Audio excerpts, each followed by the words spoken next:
few weeks ago, we'd like to inform each and every one of you and the people of Manila. We recently acquired more or less about 200 million pesos of medical equipment across our healthcare facility in the city of Manila. Thank you. Alam niyo yan, samot-saring mga gamit, pamalit, bago o karagdagan na mga gamit, maliit at malaki sa ating mga ospital at health center. Pero malayo pa tayo. Malayo pa tayo sa mga tatahakin natin to continue to develop our medical equipments, tools, to be more efficient in delivering healthcare in the city of Manila. But through their office, dumadaloy ang ginhawa. Sa masinop, mainam at mabilis ninyong pagkilos sa CGSO. Pasensya na kayo ha, medyo malikabok, walang parking.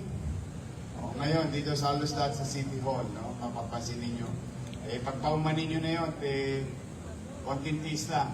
Huwag kayong mag-alala. Mabilis naman ang gawain lagi at mabilis kumilos ang inyong pamahalang lungsod na yan, pagkukumpuni ng ating drainage system. Unti-unti, may awa ang Diyos, medyo mahal lang. Kaya tiyait-tiyait lang muna. Because I still believe that we continue to invest in MBN.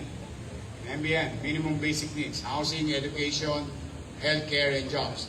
As you heard a few minutes ago, we continue to invest and empower our doctors and medical frontliners by acquiring tools for better diagnostic or other things that may be needed by our patients in the city of Manila. And again, as I have said, agreein mo, kung meron man kayo itatangos ng ilong bilang mga taga-Maynila,